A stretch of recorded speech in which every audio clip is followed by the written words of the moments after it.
السلام علیکم۔ دیکھیں، سوویت یونین کے ختم ہونے کے بعد سے دنیا میں ایک نیا ورلڈ آرڈر قائم کیا گیا ہے جسے گلوبل ورلڈ آرڈر کہا جاتا ہے، جس کی وجہ سے دنیا میں بے پناہ ترقی ہو رہی ہے۔ دنیا بدل چکی ہے، یہ ایک الگ دنیا ہے جو ہزاروں سال سے جو دنیا چل رہی تھی بدل چکی ہے۔ اب اس میں رہنے، اس میں حکومت چلانے، اس میں اکانومی چلانے اور ترقی کرنے کے اصول مختلف ہیں بالکل۔ اس نئی دنیا کو ترتیب دینے میں WTO یا ورلڈ ٹریڈ آرگنائزیشن اور اس کے قوانین کا کلیدی کردار ہے۔ اس نئی دنیا میں IMF ہے، اس میں ورلڈ بینک ہے۔ یہ ایک انٹر کنیکٹڈ دنیا ہے، یہ نالج اکانومی کا دور ہے، یہ آزادانہ تجارت کا دور ہے، یہ ڈیجیٹل اکانومی کا دور ہے، یہ گلوبل ویلیو چین کا دور ہے، یہ گلوبل سپلائی چین کا دور ہے، یہ انوویشن کا دور ہے، یہ انسان کی ذہنی ارتقاء یا ذہنی لیول کا ایک اونچا لیول ہے۔ یعنی جو ممالک اس نئی دنیا میں ترقی کر رہے ہیں ان کا جو ذہنی ارتقاء کا لیول ہے وہ ایک لیول اور اونچا چلا گیا ہے۔ بدقسمتی سے ہم اور ہمارے ملک چلانے والے اس بدلی ہوئی دنیا اور اس کو چلانے کے اصولوں سے ناواقف ہیں۔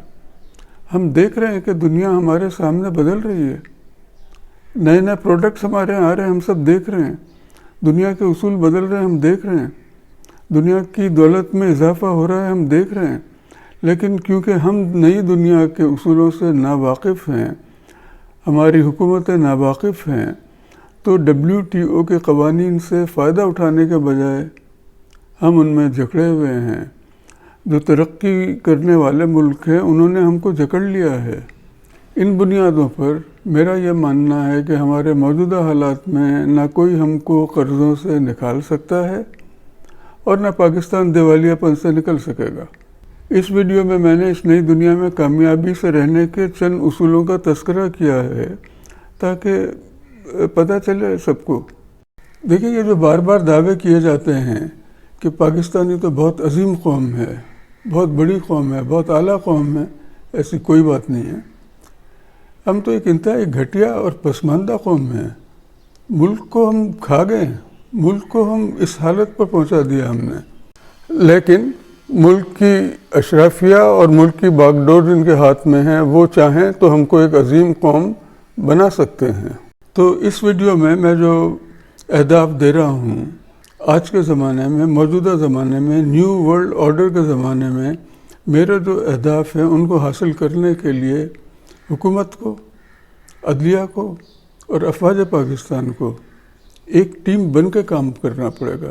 اس کے بغیر ناممکن ہے۔ ایک ٹیم بننا پڑے گا، ان کو ایک دوسرے سے لڑنا نہیں بلکہ ایک ٹیم بننا پڑے گا۔ اور جب تک یہ نہیں ہوگا پاکستان کا مستقبل آپ یقین مانیں تاریک ہی رہے گا۔ دیکھیں، ہمارے موجودہ دیوالیے کی اصل وجہ ہے WTO یعنی ورلڈ ٹریڈ آرگنائزیشن، اس میں ہماری شمولیت اور گلوبل ورلڈ آرڈر ہے۔ ہم نے WTO میں شامل ہونے سے پہلے اس کے تعلق سے کوئی تیاری نہیں کی تھی کہ ہم کیا کریں گے، گلوبل ورلڈ آرڈر میں ہم کس طرح رہیں گے، کس طرح ترقی کریں گے۔ اس کے باوجود ہم WTO میں شامل ہونے کے لیے پھر ہم کیوں پھرتی دکھا رہے تھے؟ تیاری تو کوئی نہیں تھی لیکن ہم پھرتی دکھا رہے تھے۔ میں نے اس پوائنٹ پر اب سے پہلے کسی کو بات کرتے ہوئے نہیں سنا جو اس پوائنٹ کو ہائی لائٹ کر رہا ہو، WTO کا، گلوبل ورلڈ آرڈر کا، جبکہ اصل وجہ ہی یہی ہے۔ اس سلسلے کے پروگرامز کا آج پارٹ 2 ہے۔ اچھا، دیکھیں، میں نے شروع میں ہی کہا کہ ہماری جو میڈیوکر پالیسیز ہم چل رہے ہیں پچھلے کئی دہائیوں سے، ان پالیسیز سے اب کچھ حاصل نہیں ہو سکتا، وہ بیکار ہیں، بیکار ثابت ہوں گی۔ وہ دراصل وہ صرف میڈیوکر ہی نہیں ہیں بلکہ وہ آؤٹ آف ڈیٹ ہیں، وہ پرانے زمانے کی ہیں، زمانہ بدل گیا ہے، ان سے اب ملک نہیں چلایا جا سکتا۔ ہم ایک نئی دنیا میں رہ رہے ہیں، یہ گلوبلائزیشن کا دور ہے، یہ ایڈم اسمتھ کے ویژن کا آخری مرحلہ ہے، یہ ایک نیا ورلڈ آرڈر ہے جس کو نہ صرف اچھی طرح سمجھے بغیر بلکہ اس میں مہارت حاصل کیے بغیر یا اس کی جڑوں میں گھسے بغیر پاکستان جیسا بڑا ملک نہیں چل سکتا۔ اس وجہ سے آپ دیکھیں سب لٹک کے رہ گئے ہمارے ماہرین، کچھ نہیں ہو پا رہا ہے، جوں دوا کی مرض بڑھتا ہی چلا جا رہا ہے۔ اور جن ملکوں نے ہمارے برخلاف اس سسٹم کو سمجھا، وہ خوب مزے کر رہے ہیں، وہ خوب ترقی کر رہے ہیں۔ آپ دیکھیں پچھلے دنوں یا پچھلے سالوں میں جو چند ہمارے بڑے ایشوز سامنے آئے ہیں وہ کیا ہیں؟ نمبر 1، فورن ایکسچینج یا ڈالر کی سخت کمی، بلکہ ناپید۔ اور دوسری بات یہ ہے کہ کنٹرول بھی نہیں ہے اس پر، ڈالر پر کنٹرول بھی نہیں ہے آپ کا۔ اسی طرح امپورٹ کا بڑھتا ہوا بل، بیلنس آف پیمنٹس، جس کی ادائیگی نہیں ہو پا رہی ہے۔ دکانیں غیر ضروری امپورٹڈ مال سے بھری ہوئی ہیں، لدی ہوئی ہیں، لیکن بظاہر ہاتھ بندھے ہوئے ہیں، کچھ نہیں ہو سکتا، یا حکومت کچھ نہیں کر رہی ہے، ڈس فنکشنل ہے حکومت جو امپورٹ نہیں روک رہی ہے۔ لوکل انڈسٹری کی تباہی، فیکٹریاں اور کارخانے بند ہوتے جا رہے ہیں، ہوتے چلے گئے ہیں اور ہوتے جا رہے ہیں۔ اب پورا دار و مدار امپورٹس پر ہے، اور یہ ایشوز قابو میں اب نہیں آ رہے ہیں، بے قابو ہو چکے ہیں یہ، جس وجہ سے ہم کو اب IMF کے یہاں ناک رگڑنا پڑ رہا ہے۔ تو میں تھوڑا سا تیزی سے یہ بتلاؤں گا کہ ہم موجودہ بحران میں پھنسے کس طرح، آخر کیوں پھنسے، آخر ہم کس طرح پھنسے۔ اس کی میں صرف چند خاص وجوہات بتلاؤں گا، کیونکہ تفصیل میں جانے کا وقت نہیں ہے۔ نمبر 1، زیادہ سے زیادہ قرض اور امداد لینے کے چکر میں 2006-07 میں یا اس سے شاید کچھ پہلے ہم یعنی پاکستان ورلڈ ٹریڈ آرگنائزیشن میں شامل ہو گیا، لیکن شاید یہ مجبوری تھی، یہ نیا ورلڈ آرڈر تھا، جس کی وجہ سے یا جس کے نتیجے میں ہم کو ملک میں امپورٹس کھولنا پڑا۔ امپورٹ ہم بند نہیں کر سکتے تھے، امپورٹ کھولنا پڑا۔ اچھا، مزید یہ کہ تجارت میں آسانیاں پیدا کرنے اور غیر ملکی ایکسپورٹرز کو سہولتیں دینے کے لیے امپورٹ ڈیوٹیز اور ٹیکسز کو بھی کم کرنا پڑا، تاکہ پوری دنیا کو ایک یونیفارم نظام میں، جس میں امپورٹ ٹیکسز کم از کم ہوں، اس میں لایا جا سکے۔ بنیادی طور پر نئے ورلڈ آرڈر میں دنیا بھر میں جو پچھلا نظام چل رہا تھا پروٹیکشنزم کا، اس کو ختم کر کے آزادانہ تجارت یعنی فری ٹریڈ کے نظام کی طرف لایا گیا۔ اچھا، اب یہ ہم جیسے ملکوں کے لیڈران کی مجبوری تھی کہ اس کو جلد از جلد امپلیمنٹ کریں، تاکہ IMF سے قرض کی قسط جلد از جلد ہم کو مل سکے۔ ساتھ ساتھ امپورٹرز کی سہولت کے لیے، تاکہ وہ امپورٹ کر سکیں، یعنی نہ صرف ہم کو کھولنا پڑا بلکہ امپورٹرز کو ہمیں سہولتیں بھی دینی پڑی کہ وہ سامان منگوا سکیں۔ تو اس کے لیے غیر ملکی کرنسی پر بینکس کا جو کنٹرول تھا یا اسٹیٹ بینک کا جو کنٹرول تھا، ختم کر دیا گیا۔ پرائیویٹ ایکسچینج کمپنیز کو لین دین کی اجازت دینا پڑا۔ تو اس طرح ڈالر کا بڑا حصہ حکومت کے کنٹرول سے نکل کر ایکسچینج کمپنیز میں پہنچ گیا، ان کے ہاتھ میں آ گیا، اور ساتھ میں کیونکہ اب ان کے ہاتھ میں آ گیا تو اس کا کنٹرول یعنی اس کا جو ایکسچینج ریٹ ہے اس کا کنٹرول بھی ان کے ہاتھ میں آ گیا۔ امپاورمنٹ آپ دیکھیں، اسٹیٹ بینک سے نکال کے ایکسچینج کمپنیز جو ہیں وہ امپاور ہو گئی۔ تیسرا یہ کہ اسی قرض اور امداد کے چکر میں دوست ممالک کے ساتھ فری ٹریڈ ایگریمنٹس بھی کیے گئے، یعنی دوست ممالک کی جو اشیاء ہیں ان کی امپورٹس پر 0 یا کم از کم ٹیکس لگایا گیا امپورٹس کے اوپر، جس کا فائدہ اٹھا کر ان کا سستا سامان ہماری مارکیٹس میں فلڈ کر گیا، بھرا ہوا ہے ہماری مارکیٹس میں یا ہماری دکانوں میں۔ لوکل مینوفیکچرڈ مال ختم ہو گیا، اور اس طرح پاکستان کی جو مینوفیکچرنگ ہے، انڈسٹری جو ہے، وہ تباہ ہوتی چلی گئی۔ ایکسپورٹرز جو ہم کو ایکسپورٹ کر رہے ہیں ان کی انڈسٹری بڑھتی گئی، ان کے یہاں جابس کریٹ ہوتی گئی، ان کے یہاں غربت کا خاتمہ ہوتا گیا، ہم تباہ ہوتے گئے، ان کے یہاں ملازمتیں بھی پیدا ہوتی گئی۔ تو ان کے یہاں جو غربت کا خاتمہ ہوا، غربت کا خاتمہ نہیں ہوا، وہ غربت ہمارے یہاں آ گئی۔ انہوں نے لاکھوں لوگوں کو غربت سے نکالا تو ہم نے لاکھوں لوگوں کو غربت میں ڈال دیا۔ اچھا، اس دوران حکومت یا حکومتیں آنکھیں بند کیے رہی، بالکل نہ انہوں نے فری ٹریڈ ایگریمنٹ سے فائدہ اٹھایا جو کہ اٹھانا چاہیے تھا، اس کے لیے کوئی اقدامات نہیں کیے انہوں نے، اور نہ ان کے چہروں پر کوئی پریشانی تھی، کوئی ملال تھا کہ انڈسٹری بند ہو رہی ہے، انڈسٹری تباہ ہو رہی ہے، لوگ بے روزگار ہو رہے ہیں۔ ان کو تو صرف قرض اور امداد سے اپنی جیبیں بھرنے کی فکر تھی۔ IMF یا ورلڈ بینک جو بھی ہے، انہوں نے کہا کہ بھئی بے روزگاروں کی فکر مت کرو، ان کے لیے بھی ہم تم کو قرض دے دیتے ہیں، اور اس سے BISP پروگرام، احساس پروگرام، نوجوان پروگرام، پیلی ٹیکسی، یہ سب چلاتے رہو تاکہ وہ جان کو نہ آ جائے غریب لوگ، بے روزگار لوگ۔ اچھا، نہ نہ WTO میں کوئی خرابی ہے اور نہ FTAs میں. خرابی یہ ہے کہ ہم ان کو سمجھ ہی نہیں پائے، نہ سمجھنے کی زحمت کی ہم نے، اور اس وجہ سے ان کی شرائط کو غیر ذمہ دارانہ طور پر مان لیا گیا، جس سے ہم کو نقصان ہو رہا ہے. اب آ کے ہماری گردن پھنس گئی.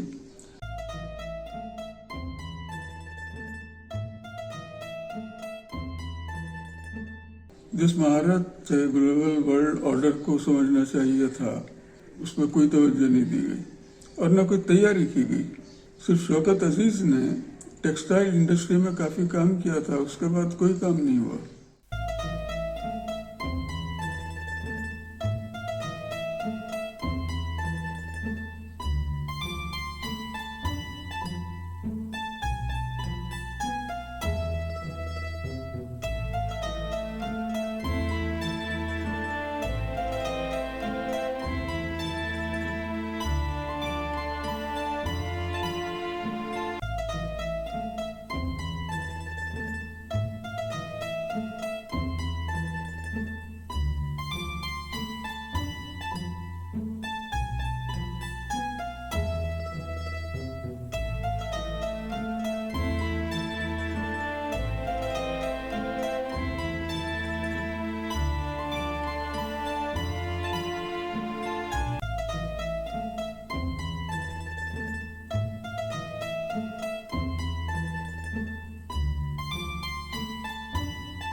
اب جب ہم تباہی کے دہانے پر آ کر کھڑے ہو چکے ہیں تو اب جو سلوشنز جو آ رہے ہیں مختلف طرف سے، مختلف اطراف سے، وہ بھی آپ دیکھیں کیا ہیں.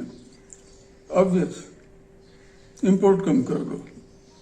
ہم کیوں بیکار چیزیں امپورٹ کرتے ہیں؟ نہیں کر سکتے آپ امپورٹ بند، آپ کے ہاتھ بندھے ہوئے ہیں. آپ WTO اور IMF کی وجہ سے کچھ نہیں کر سکتے. اگر امپورٹ ہم نے بند کی تو وہ قرض بھی نہیں دیں گے، اور جو تھوڑا بہت جو ہم ایکسپورٹ کرتے ہیں اس پر بھی وہ پابندی لگا دیں گے. نہیں کر سکتے، this is not an option.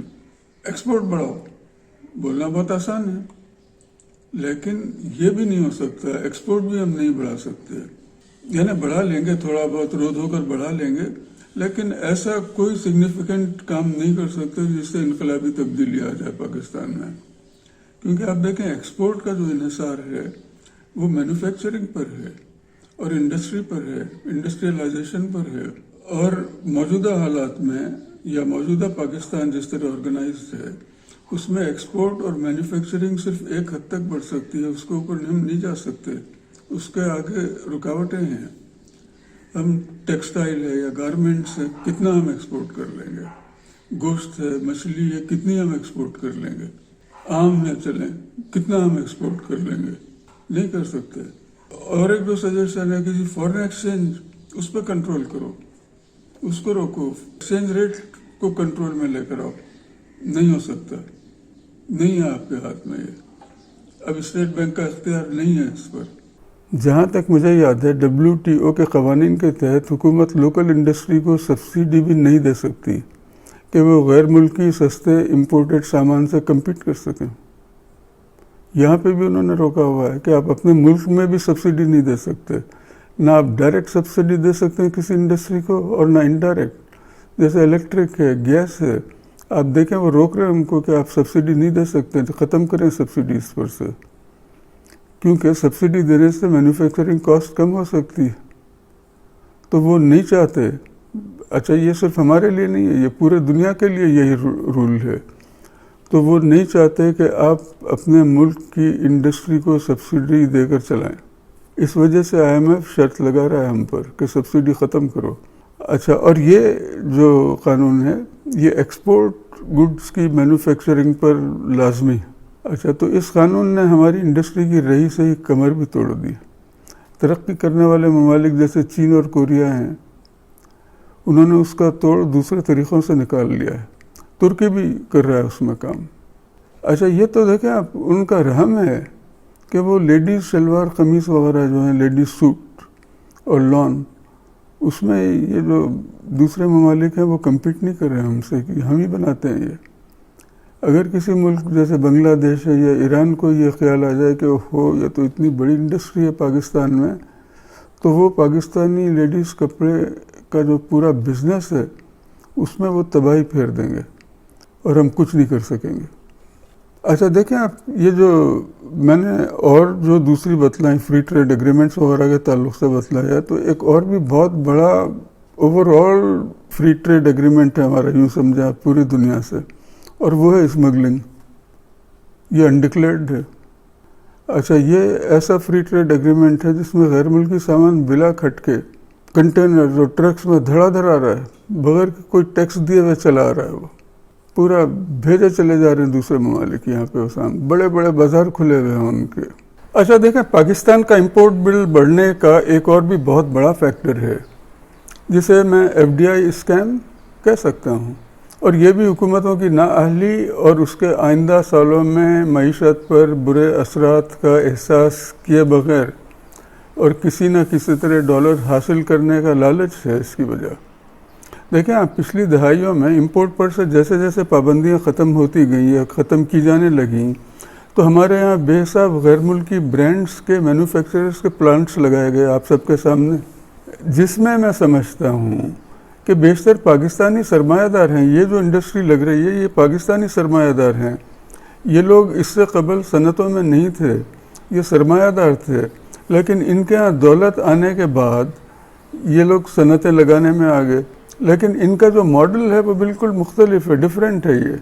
اور وہ ماڈل یہ ہے کہ اپنے برانڈز نہ بنائیں یا اپنی فیکٹریز نہ بنائیں، بلکہ غیر ملکی برانڈز کی انڈسٹری لائیں، جس میں کم از کم رسک کا ظاہر ہے، کیونکہ غیر ملکی کمپنیاں اپنا سرمایہ بھی لاتے ہیں، ساتھ میں technology, manufacturing plants, training, management وغیرہ، ایڈورٹیزمنٹ کیمپین وغیرہ سب ہوتا ہے ان کے ہاں۔ ان میں بیشتر صنعتیں ایسی ہیں جن کا مقصد ایکسپورٹ کرنا یا امپورٹ سبسٹیٹیوشن نہیں ہے۔ یہ بے حساب صنعتیں اپنی پروڈکٹس ایکسپورٹ نہیں کر رہی ہیں، بلکہ یہ لوکل صنعتوں کا دیوالیہ نکال رہی ہیں، جس سے پاکستان کا بھی دیوالیہ نکل رہا ہے۔ ان غیر ملکی صنعتوں کے بڑے بڑے میڈیا کیمپینز کے بجٹ کا لوکل صنعتیں ظاہر ہے مقابلہ نہیں کر سکتی۔ اچھا، اس کو میں اسکیم کس لیے کہتا ہوں؟ اس لیے کہ جب یہ غیر ملکی کمپنیاں فیکٹری یا بزنس لگانے کے لیے سرمایہ لے کر پاکستان آتی ہیں تو یہ FDI یا فورن ڈائریکٹ انویسٹمنٹ کہلاتا ہے۔ حکومتیں اپنے تعریفوں کے پل باندھتی ہیں کہ ہمارے دور میں اتنا FDI تھا، لوگ ہماری اکانومی پر اعتماد کر کے پیسہ لے کر آ رہے تھے یہاں پر، ہمارے دور میں GDP اتنا اونچا جا رہا تھا، لیکن اس کے مستقبل میں شدید نقصان کا اندازہ نہیں کر سکتے وہ، کیونکہ GDP تو ضرور بڑھتا ہے اس سے، کیونکہ انڈسٹری لگی تو GDP بڑھا، لیکن ڈالر سے خزانہ خالی ہو گیا، جس کے لیے IMF کے ہم جاتے ہیں، جس کے لیے قرض لینا پڑتا ہے ہم کو۔ اس کی وجہ میری دانش میں یہ ہے کہ ان فیکٹریز یا بزنسز کے لیے غیر ممالک سے را مٹیریل اور دوسرا سامان امپورٹ کیا جاتا ہے، اس کے لیے حکومت کو ڈالر فراہم کرنے پڑتے ہیں۔ انویسٹمنٹ تو ایک مرتبہ ہو گیا، اب ہر سال حکومت کو یہ ڈالر فراہم کرنے پڑتے ہیں ان کے لیے را مٹیریل آئیں۔ اسی طرح ان کمپنیز کو اپنا منافع ڈالر میں ریپیٹریٹ کرنا ہوتا ہے، آئندہ سالوں میں حکومت کو اس کے لیے بھی ڈالرز فراہم کرنے ہوتے ہیں۔ تو اس طرح پاکستان پر یہ ڈالر کا جو پہاڑ کھڑا ہوتا چلا جا رہا ہے، وہ اس لیے ہو رہا ہے کہ یہاں جو بھی انڈسٹریز لگی وہ نہ امپورٹ سبسٹیٹیوشن کے لیے تھی، نہ وہ ایکسپورٹ لیڈ کے لیے تھی، وہ لوکل انڈسٹری کو بٹھانے کے لیے تھی، اس کو کیپچر کرنے کے لیے تھی۔ مثال کے طور پر ایک فوڈ چین انٹرنیشنل جب کھلی تو اس کا FDI تو آیا یہاں پر، لیکن یہ انٹرنیشنل فوڈ چین اپنا آلو باہر سے منگوا رہی ہے، اپنا تیل باہر سے منگوا رہی ہے، اپنا کیچپ باہر سے منگوا رہی ہے، امپورٹ کر رہی ہے یعنی، تو اس کے لیے ڈالر میں ادائیگی کس نے کرنا ہے؟ حکومت نے مہیا کرنا ہے ڈالر۔ ان کو اپنا منافع باہر بھیجنے کے لیے حکومت نے ڈالر مہیا کرنے ہیں. اور یہ جو انٹرنیشنل فوڈ چین ہے یہ پاکستان سے یہ اپنے جو چپس وغیرہ ہیں یا برگرز ہیں یہ باہر ایکسپورٹ نہیں کرے گی. لوکل جو مارکیٹ ہے اس کو کیپچر کر رہی ہے وہ. اور یہ اس وقت تک چلتا رہے گا جب تک کہ یہ فوڈ چین ہمارے یہاں کام کر رہی ہے. اچھا، جس پارٹی کی بھی حکومت ہو وہ ملک کے بارے میں ہمدردی سے نہیں سوچتے. ان کی پالیسی یہ ہوتی ہے کہ ابھی تو ڈالر اٹھا لو، بعد کی حکومتیں بھگتتی رہیں گی، بعد میں دیکھا جائے کیا ہوگا. ان باہر کی کمپنیوں کی امپورٹس اور منافع کی ریپیٹریشن کے حساب میں کتنی ایکوریسی ہے اس کا بھی نہیں پتہ. یعنی وہ کتنی ڈیمانڈ بتلا رہے ہیں کہ اتنے ڈالرز چاہیے، کتنی ایکوریسی ہے نہیں پتہ. کیا اس کا کبھی کوئی آڈٹ ہوتا ہے؟ کیونکہ اپنا منافع اور امپورٹس کے پیچھے ہو سکتا ہے کہ یہ بڑے پیمانے پر منی لانڈرنگ میں بھی ملوث ہوں. شبہ کیا جا سکتا ہے، پاکستان ہے یہ. اچھا، ایف ڈی آئی کو دنیا بھر کے اکانومسٹ ایک ملک کی اکانومی کے لیے بہت ہی خوش آئند سمجھتے ہیں، لیکن جب تک آپ اس کی باریکی میں نہ جائیں یہ کھیل سمجھ میں نہیں آ سکتا. دیکھیں آپ، ایف ڈی آئی ایک ملک کی اکانومی کے لیے بہترین ہو سکتا ہے، but it all depends on the quality of F D I, کہ ایف ڈی آئی کی کوالٹی کیا ہے. میں آگے بتلاتا ہوں اس کے بارے میں.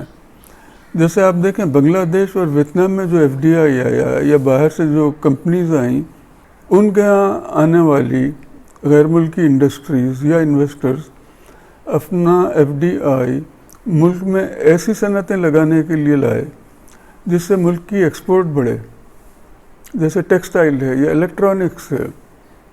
میں ویتنام پر زیادہ فوکس کروں گا. ویتنام میں الیکٹرانک مینوفیکچررز اپنے پلانٹس لگا رہے ہیں. دنیا بھر کے بڑے بڑے جو مینوفیکچررز ہیں الیکٹرانکس نے، انہوں نے اپنے پلانٹس لگائے ہوئے ہیں وہاں پر ویتنام میں.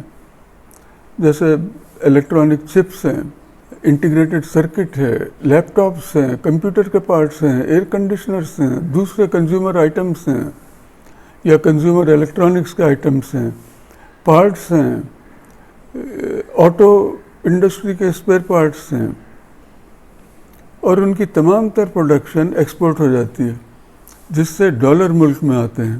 یہ ہے ایکسپورٹ لیڈ اکانومی. اچھا، اس کے ساتھ ساتھ آپ دیکھیں کیا ہوتا ہے امپیکٹ ملک میں بھی الیکٹرانک انڈسٹری بڑھتی ہے.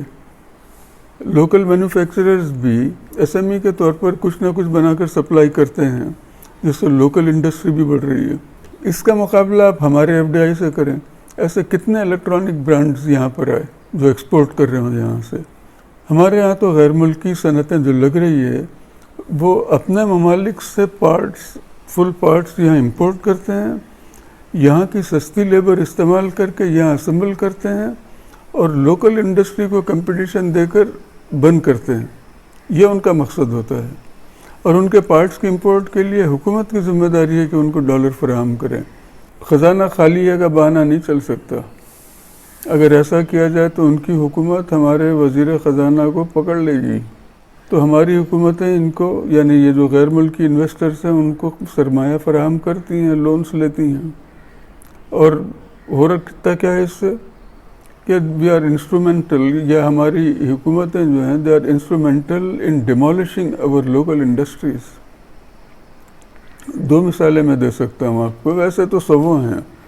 پاکستان بننے کے چند سال بعد ہی یہاں پر ٹوتھ پیسٹ، صابن اور اس قسم کی جو دوسری چیزیں ہیں ان کی انڈسٹری لگ چکی تھی اور بہت ترقی بھی کر رہی تھی. لیکن اب تمام برانڈز ختم ہو گئے، اب صرف باہر کے برانڈز ہیں. یہ سب جو لوگ ہیں ان کو یاد ہوگا. دوسرا آپ دیکھیں، یہ بہت بڑی مثال ہے، پکوان کا تیل یا ایڈیبل آئل. زمانہ قدیم سے ہی انڈیا اور پاکستان میں پکوان کا تیل، جس میں سرسوں اور بنولا تھا، اس کی پیداوار میں مکمل خود کفیل تھا. اب اربوں ڈالر کا پام آئل اور کارن آئل امپورٹ ہو رہا ہے. بجائے اس کے کہ ہم سرسوں اور بنولا کی ریفائننگ کرتے، ان کی انالیسس کرتے، کیونکہ ہو سکتا ہے کہ صحت کے لیے جو ہمارے یہ آئلس ہیں لوکل، وہ امپورٹڈ جو پام آئل ہے اس سے بہتر ہوں، اور ہم سرسوں وغیرہ کو ایکسپورٹ بھی کر سکتے تھے.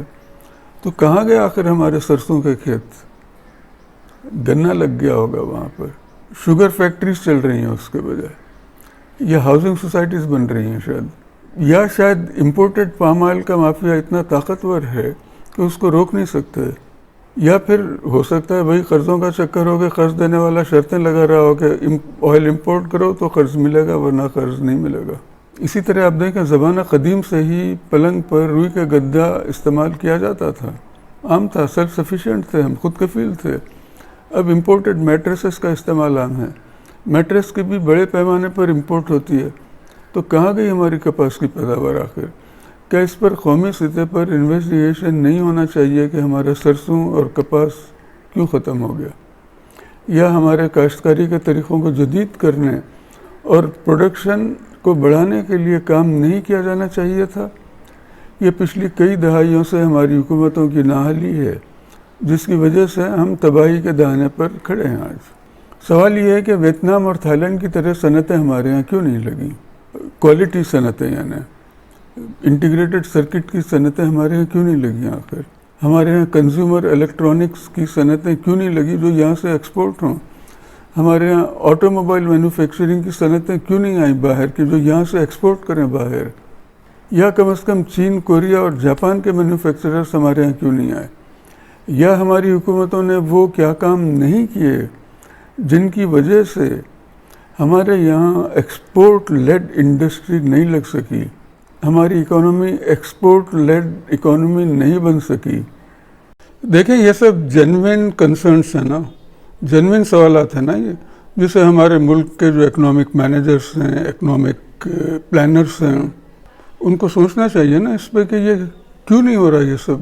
اچھا، ان سوالات پر سوچنا اور ان کے جوابات حاصل کرنا اس لیے ضروری ہے کہ ان کے جوابات اگر آپ کو ملیں گے تو پھر آپ آگے کی پالیسیز اس کی بنیاد پر بنا سکیں گے کہ ہم کو کیا کرنا ہے، یعنی ہم نے کیا نہیں کیا اور ہم کو کیا کرنا ہے، پھر آپ کو سمجھ میں آئے گا۔ بغیر اس کے تو سمجھ میں نہیں آئے گا کہ ہم کو کیا کرنا ہے، اور ہم اپنی پرانی گھسی پٹی پالیسیز پر ہی ملک چلاتے رہیں گے۔ نہیں سوچا انہوں نے۔ یہ لمبا سبجیکٹ ہے، اس کو میں آئندہ کسی نشست میں کور کروں گا۔ بہرحال اب کیا سچویشن ہے؟ وی ہیو مسڈ دا بس۔ بنیادی طور پر کچھ نہیں ہو سکتا، economy is paralysed, the entire country is paralysed, تو پھر آخر کریں کیا؟ We come to a dead end? نہیں، اب ملک صحیح کرنے کا وقت آ گیا ہے۔ ملک کے ساتھ بچپنے سے یا بچپنے کے دماغی صلاحیتوں سے بہت کھیلتے رہے پچھلے 50-60 سال سے، مزید نہیں ہو سکتا یہ۔ اب ملک صحیح کرنا ہوگا، اب یہ لازمی ہے، اب ہم بچ نہیں سکتے، پاکستان بچ نہیں سکتا صحیح کرنے کے علاوہ، کیونکہ جس تیزی سے عوام میں غربت بڑھ رہی ہے اس کا نیکسٹ لیول کیا ہے؟ نیکسٹ لیول ہے عوام قتل و غارت گری پر آ جائیں گے، لوٹ مار پر آ جائیں گے۔ ان کے ہتھیار تو آلریڈی ہیں، تو اگر ملک کو بچانا ہو، سب کو اپنی جان بچانی ہو، یا جس کو اپنی جان بچانی ہو، اب ان کو ملک صحیح کرنے کے لیے آگے آنا پڑے گا۔ ملک کو رورل کلچر اور قبائلی نظام سے نکال کر اربن کلچر میں لانا ہوگا جس میں رول آف لا ہو۔ ملک کو سرمایہ داروں، زمینداروں، وڈیروں، سرداروں اور ملاؤں کے شکنجے سے نکال کر ملک کا انٹلیکچوئل لیول بڑھانا ہوگا۔ نہ صرف عوام کا انٹلیکچوئل لیول بڑھانا ہوگا بلکہ اعلیٰ قابلیت کی قیادت کو سامنے لانا ہوگا۔ آپ دیکھیں دنیا قبائلی اور رورل کلچر سے اربن کلچر کی طرف جاتی رہی ہے، تمام دنیا میں یہی ہوتا رہا، اور ہم الٹا رورل اور قبائلی کلچر کی طرف واپس جا چکے ہیں۔ اچھا، ان کے علاوہ ملک کو صحیح راہ پر لگانے کے لیے کاموں کی لسٹ تو بہت لمبی ہے، لیکن چند کام ایسے ہیں جن کا میں ذکر یہاں کرنا ضروری سمجھتا ہوں کیونکہ یہ کام جلد از جلد ہونے چاہیے۔ ان کے بغیر پاکستان مزید نہیں چل سکتا۔ سب سے پہلے لوکل گورنمنٹ کا سسٹم۔ پاکستان دنیا کا واحد ملک ہے جہاں اشرافیہ نے عوام کی ملکیت پر قبضہ کیا ہوا ہے۔ بااختیار لوکل گورنمنٹس کے بغیر ملک صحیح کرنے کا تصور بھی نہیں کیا جا سکتا۔ آپ دیکھیں حتیٰ کہ عرب کے بادشاہوں نے، یعنی ڈکٹیٹرشپس ہے نا وہ، تو انہوں نے تک لوکل گورنمنٹ کا سسٹم لگا کر لوگوں کو اور عوام کو بااختیار کیا ہوا ہے تاکہ لوگوں کی ٹریننگ ہو، اس میں اپنی آبادیاں چلا سکیں وہ۔ لیکن ہم ایز یوزول جمہوریت کے نام پر ہم دنیا کو دھوکہ دے رہے ہیں، ہم عوام کو اور ملک کو ہم ڈبل کراس کر رہے ہیں۔ یہ ہمارا کردار ہے، تفصیل لمبی ہے۔ دوسرا، بڑے پیمانے پر فری حکومت کے اسکولز اور تعلیم کا مربوط نظام، جو ماڈرن جو تقاضے ہیں تعلیم کے ان کے حساب سے بنایا جائے، اور تاکہ ہم ان کو گورنمنٹ اسکولز میں ان کا پراپر ٹریننگ کر سکیں، تاکہ وہ نئے زمانے میں اور نئی دنیا میں اپنا رول پیدا کر سکیں۔ ابھی تو اس وقت آپ دیکھیں ہماری جو عوام ہے یہاں پر بھی مزدور ہے، وہ غیر ممالک میں جا کر بھی مزدوری ہی کرتی وہاں پر، تو ان کو نئی ماڈرن تعلیم سے آراستہ کریں تاکہ وہ دنیا میں رہنے کے قابل بن سکیں، عزت سے روٹی کمانے کے قابل بن سکیں، اور ان کا دار و مدار خیراتی اسکولوں اور مدرسوں پر نہ رہے، وہاں سے ہٹانا چاہیے ان کو۔ فنڈز کی اگر کمی ہو تو زکوٰۃ لیں، ڈائیورٹ کریں اس کو، وہ بھی کم ہے تو تعلیمی ٹیکس لگا دیا جائے کچھ عرصے کے لیے، اور عوام اس کو قبول کرے گی۔ تیسرا، آپ دیکھیں تہذیب یافتہ معاشرے کے قیام کے لیے ملک میں سوشل اور کلچرل سرگرمیاں لازم ہیں۔ اچھا، سوشل سرگرمیوں کے نہ ہونے کی وجہ سے عوام اور خصوصاً نوجوانوں کا دم گھٹ رہا ہے، لوگوں کا دماغی توازن بگڑ رہا ہے، پاگل ہو رہے ہیں لوگ۔ آپ دیکھ سکتے ہیں یہ ملک میں کیا ہو رہا ہے۔ تو عوام اور نوجوانوں کی ذہنی قابلیتوں کو، ان کی انرجی کو دیکھیں، نوجوان بہت انرجی ہوتی ہے ان میں، اور ان کی مصروفیات کو صرف T V, social media, Pakistan کی سیاست اور جرائم جس میں جاتے ہیں وہ، اس سے ہٹا کر ان کو تعلیم کی طرف لے جانا ضروری ہے۔ وہ اپنا ٹائم جو ہے ریسرچ میں لگائیں، سائنس میں لگائیں، نئے پروڈکٹس بنانے پر لگائیں، بزنس کی طرف لگائیں، وہ صنعتوں میں لگائیں۔ وہ اس کے لیے ایک مربوط پلان بنانا پڑے گا، سوشل، کلچرل اور اسپورٹس اور تعلیمی کلبز بنانے پڑیں گے، اجازت دینی پڑے گی، انکریج کرنا پڑے گا ان ایکٹیویٹیز کو، ماحول پیدا کرنا پڑے گا اس کے لیے۔ آپ دیکھیں دنیا بھر میں جتنے بھی تہذیب یافتہ ممالک ہیں وہاں پر یہ سب ایکٹیویٹیز ہوتی ہیں۔ خود صرف فرینکفرٹ میں صرف ایک شہر میں 50,000 کلبز ہیں، جس میں اسپورٹس کلب اور وہ اسنوکر کلب اور یہ کلب، تعلیمی کلب، ریسرچ کلب، بے حساب اپنے اپنے شوق کے حساب سے لوگ ڈسکشن گروپس میں بیٹھتے ہیں۔ جس طرح آپ دیکھیں افواج پاکستان نے اپنے یہاں کتنا اچھا ماحول رکھا ہوا ہے، محفوظ آبادیاں ہیں، کلبز ہیں، لائبریریز ہیں، معیاری تعلیم کے لیے اسکول اور کالج ہیں، کلچرل ایکٹیویٹیز ہیں، جہاں پر کلبز میں بھی کلچرل ایکٹیویٹیز ہوتی ہیں۔ کم از کم اس قسم کا ماحول عوام کو بھی ملنا چاہیے، بغیر اس کے عوام کا ذہنی توازن صحیح نہیں رہ سکتا۔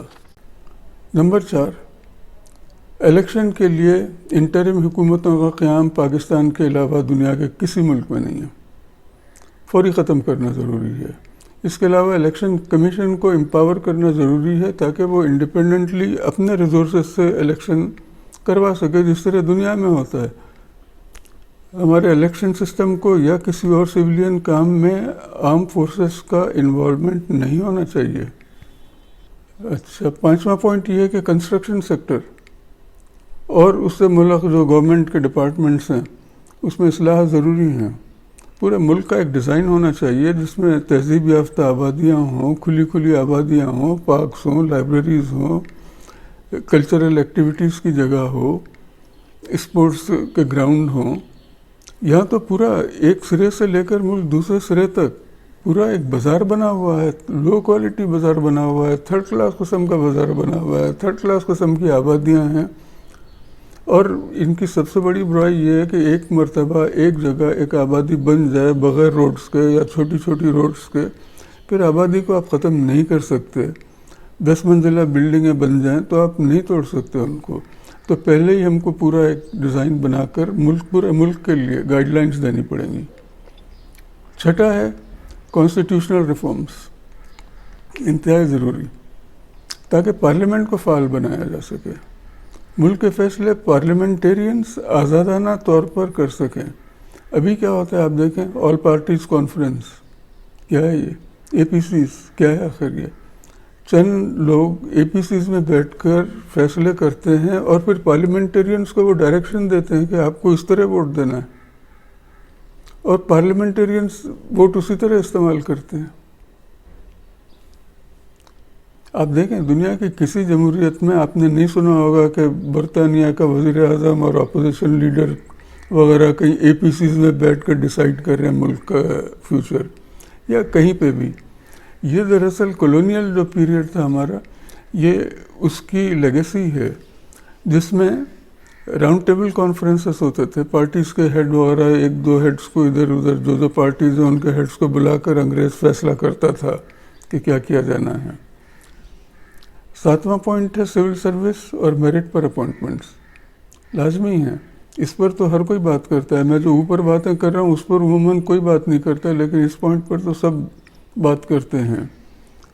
اچھا آپ دیکھیں اس کے علاوہ مزید کئی پوائنٹس ہیں، کیونکہ پورے ملک کا نظام ہی بگڑا ہوا ہے، اس لیے میں اس سلسلے کو یہیں ختم کر رہا ہوں۔ اچھا اس پارٹ میں نے WTO اور نیو ورلڈ آرڈر کے متعلق ہائی لیول معلومات دی ہیں، اور ساتھ میں نے پاکستان کے نظام کو یعنی اندرونی نظام کو صحیح کرنے کے جنرل پوائنٹس بھی بتلائے ہیں جو ضروری ہیں۔ ان پوائنٹس کو پاکستان بننے کے وقت ہی، یا کم از کم پاکستان آدھا پاکستان کھونے کے بعد، ایسٹ پاکستان کھونے کے بعد ہی اور نیا آئین بناتے وقت ہی امپلیمنٹ ہو جانا چاہیے تھا، کر دینا چاہیے تھا ان کو۔ لیکن بدقسمتی سے اس وقت بھی ملک کے دانشوروں میں اتنی ذہنی صلاحیتیں نہیں تھیں کہ کم از کم ایک قابل عمل جمہوری آئین بنا سکتے، اور نہ یہ اہلیت اب ہے۔ تو اس وجہ سے آپ سب دیکھ رہے ہیں کہ پاکستان نازک دور سے نکل ہی نہیں پا رہا ہے، پاکستان نہیں سنبھل سک رہا ہے ان سے۔ تو نیو ورلڈ آرڈر کے مطابق ملک چلانا تو بہت بڑی بات ہے۔ ملک کے ایڈمنسٹریٹو نظام کو صحیح کے بغیر، جس کا میں نے اوپر پوائنٹس بتلائے ہیں، کچھ پوائنٹس بتلائے ہیں، اس ملک کو کوئی نہیں چلا سکتا۔ مزید 1-2 سال مزید ادھر ادھر سے قرضے لے کر چلاتے رہیں گے، لیکن اس کے بعد کا کچھ نہیں کہا جا سکتا کہ کیا ہوگا۔ تو اس ویڈیو کو میں یہیں ختم کر رہا ہوں۔ اس کا آئندہ پارٹ میں نیو ورلڈ آرڈر اسپیسیفک جو تبدیلیاں کی جانی ہیں ان کے متعلق بتلاؤں گا، جس کا اس وقت بھی ہمارے یہاں کوئی تذکرہ نہیں ہوتا۔ کچھ اوپری نعرے وغیرہ لگ جاتے ہیں، لیکن کسی کے بھی اکنامک ریوائول پلان میں یہ شامل نہیں ہے کہ پاکستان کو ہم کس طرح نیو ورلڈ آرڈر کے مطابق چلائیں۔ تو اگر کوئی ایسی لیڈرشپ آ بھی جائے جو ملک کا نظام صحیح کر دے، یعنی کرپشن دور کر دے وغیرہ وغیرہ، اور جو میں نے اوپر پوائنٹس دیے ہیں ان پر بھی عمل کروا دے، تو بھی اگر ملک کو نیو ورلڈ آرڈر میں چلانے کے مطابق ری آرگنائز نہیں کیا جاتا، تو بھی پاکستان کا نہ قرض ختم ہوگا اور نہ ہم دیوالیاپن سے نکل سکیں گے۔ آخر میں اللہ تعالیٰ سے دعا ہے کہ کسی نہ کسی طرح پاکستان کو اس مصیبت سے بچائے، کوئی نہ کوئی معجزہ ہو جائے۔ آمین۔